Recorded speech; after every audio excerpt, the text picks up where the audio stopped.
Assalamualaikum warahmatullahi wabarakatuh. Apa kabarnya anakku sekalian? Hari ini kita akan melanjutkan pertemuan kita pada materi meneladani sifat-sifat mulia para Rasul Allah SWT, terkhusus materi tentang dakwah 25 Rasul. Untuk mengawali pertemuan kita pada hari ini, sebaiknya kita memulainya dengan mengucapkan lafaz basmalah. Bismillahirrahmanirrahim. Nabi Ibrahim alaihissalam memiliki gelar Khalilullah yang artinya kekasih Allah. Nabi Ibrahim hidup pada zaman Raja Namrud yang sangat zalim. Raja Namrud merupakan raja yang cerdas. Namun dengan kecerdasannya membuat dia sombong dan mendustakan Allah Subhanahu wa Ta'ala. Allah kemudian mengutus Rasul yang sangat cerdas bernama Nabi Ibrahim alaihissalam. Meskipun Nabi Ibrahim belum mampu menyadarkan Raja Namrud untuk menyembah Allah, Nabi Ibrahim berhasil membuka pikiran rakyat di kerajaan itu sehingga banyak di antara mereka yang kembali beriman kepada Allah Subhanahu wa Ta'ala. Beliau mempunyai dua istri, yaitu Siti Hajar dan Siti Saroh. Dengan Siti Hajar, beliau mempunyai seorang anak yang bernama Ismail, sedangkan dengan Siti Saroh mempunyai seorang anak yang bernama Ishak. Beliaulah yang membangun Ka'bah sebagai rumah untuk beribadah yang dibantu oleh anaknya Nabi Ismail. Nabi Lut alaihissalam diutus oleh Allah kepada kaumnya, yakni kaum Sodom. Kaum ini telah melakukan kemungkaran yang sangat melewati batas. Mereka memiliki kebiasaan berhubungan seksual dengan sesama jenis. Mereka juga senang melakukan kejahatan-kejahatan, perampokan, serta pembunuhan. Allah kemudian mengutus Nabi Lut untuk mengajak mereka agar kembali ke jalan yang benar. Nabi Lut alaihissalam mengajak agar kembali taat kepada Allah dan kembali ke fitrah manusia untuk suka dan menikah kepada lawan jenis, bukan kepada sesama jenis. Kaum Sodom tidak mengubris dakwah Nabi Lut alaihissalam. Mereka tetap pada pendiriannya. Allah kemudian memberikan azabnya berupa hujan batu dari tanah yang panas, sebagaimana firman Allah Quran Surat Hud ayat 82. Nabi Ismail alaihissalam adalah seorang yang sangat sabar, penyantun, serta berhati lembut. Beliau selalu menepati janji, sebagaimana firman Allah dalam Quran Surat Maryam ayat 54. Nabi Ishak alaihissalam dilahirkan di desa Habrun. Beliau mempunyai putra Al-Aish dan Nabi Yakub alaihissalam. Beliau melanjutkan risalah agama yang dibawa oleh bapaknya, yaitu Nabi Ibrahim alaihissalam. Nabi Ishak dikenal dengan sifatnya yang ramah dan pandai, hingga umatnya merasa senang, rukun, dan diberi kemakmuran yang melimpah ruah oleh Allah Subhanahu wa Ta'ala. Nabi Yakub alaihissalam adalah putra dari Nabi Ishak alaihissalam.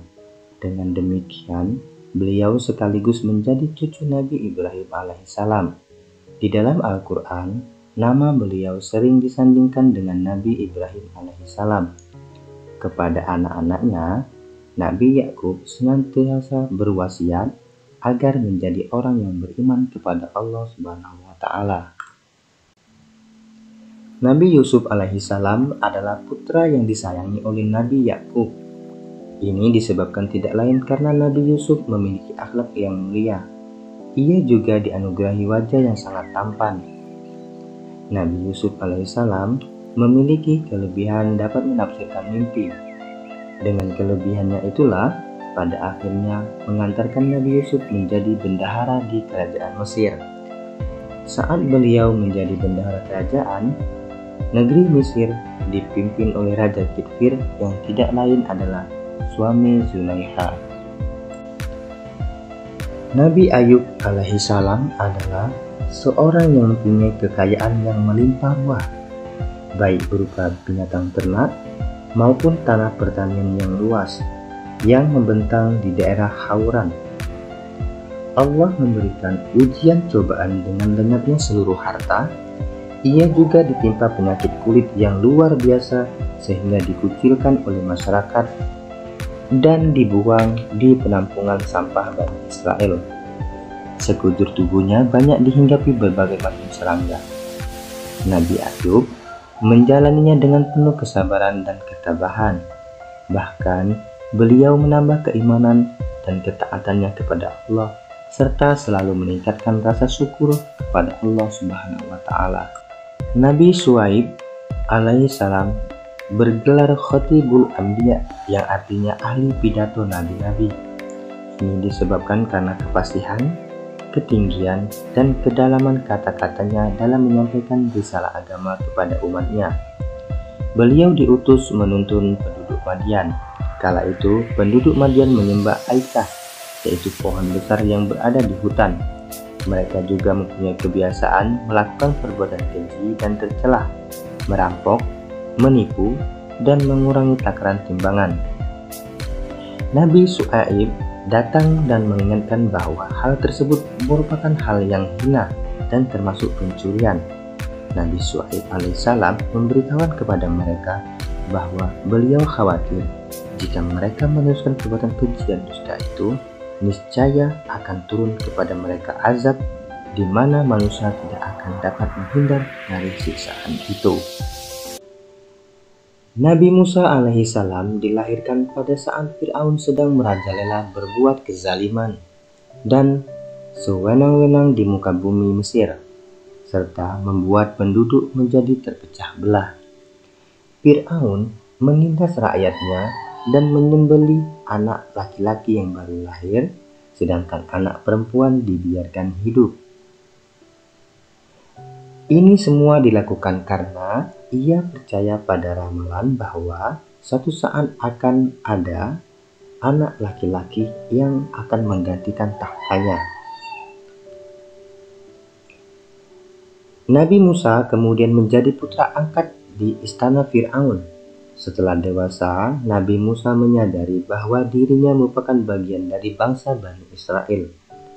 Nabi Musa alaihissalam berkeinginan untuk membebaskan Bani Israel dari perbudakan Fir'aun di Mesir. Karena itu, dia memantapkan diri pergi ke Mesir untuk berdakwah kepada Raja Fir'aun.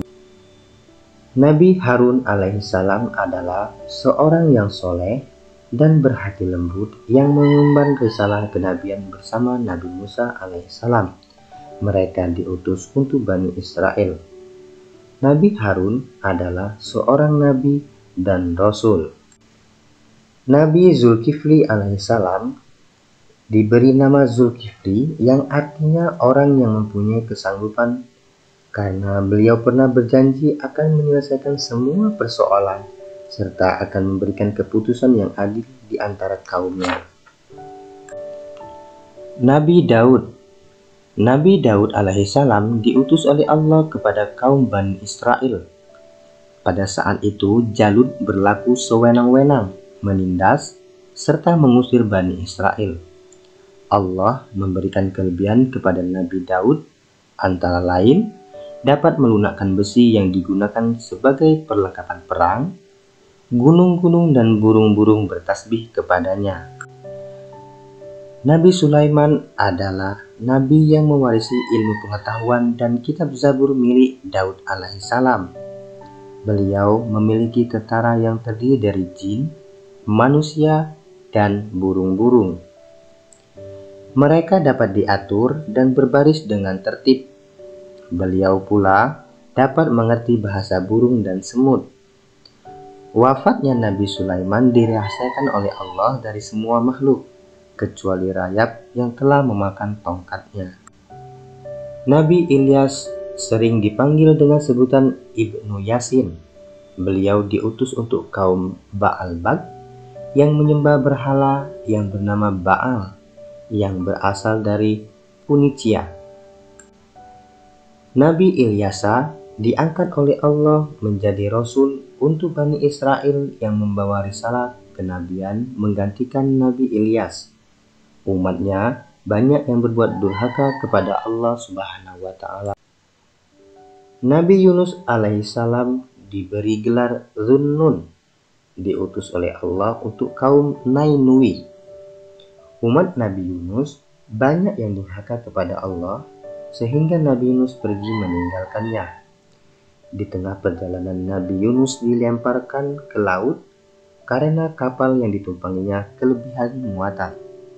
Atas pertolongan Allah, Nabi Yunus yang ditelan ikan paus yang sangat besar dimuntahkan kembali hingga terdampar di daerah yang tandus dan tidak ada makanan apapun kecuali pohon yaktin sejenis abu. Nabi Zakaria diangkat menjadi Rasul untuk kaum Bani Israel. Nabi Zakaria dikenal sebagai Nabi yang gigih memperjuangkan agama Allah dan tidak pernah putus asa. Setiap berdoa, beliau selalu mohon agar memiliki seorang anak yang nantinya akan melanjutkan tugasnya menyeru umat kepada kebenaran. Nabi Yahya alaihissalam adalah putra Nabi Zakaria yang melanjutkan risalah ayahnya. Sejak kecil, ia terpelihara atau terjaga dari perbuatan syirik dan maksiat. Nabi Isa diangkat menjadi nabi untuk menyerukan agama kepada kaum Bani Israel. Pokok ajaran yang dibawa oleh Nabi Isa sama dengan ajaran Islam sekarang, yaitu mengesahkan Allah. Kitab yang diturunkan kepadanya adalah Injil. Nabi Isa mempunyai sahabat yang dikenal dengan nama Al-Hawariyun yang berjumlah 12 orang. Nabi Isa dikejar-kejar oleh tentara kerajaan Herodes yang sangat kejam. Akhirnya, Nabi Isa bisa ditangkap karena bantuan Yahuda. Sahabat Nabi Isa berkhianat kepadanya. Atas pertolongan Allah, maka Nabi Isa diselamatkan dan diangkat ke langit pada usia 33 tahun. Nabi Muhammad SAW dilahirkan di dalam masyarakat jahiliyah yang menyembah berhala, suka berjudi, mabuk-mabukan, menindas, berdusta, dan merendahkan kaum wanita. Nabi Muhammad dikenal sebagai seorang pemuda yang memiliki sifat yang lembut, suka menolong, dan selalu berkata jujur, sehingga diberi gelar Al-Amin yang artinya terpercaya. Nabi Muhammad SAW mengubah kepercayaan bangsa Arab Quraisy dan adat istiadatnya dengan ajaran Islam.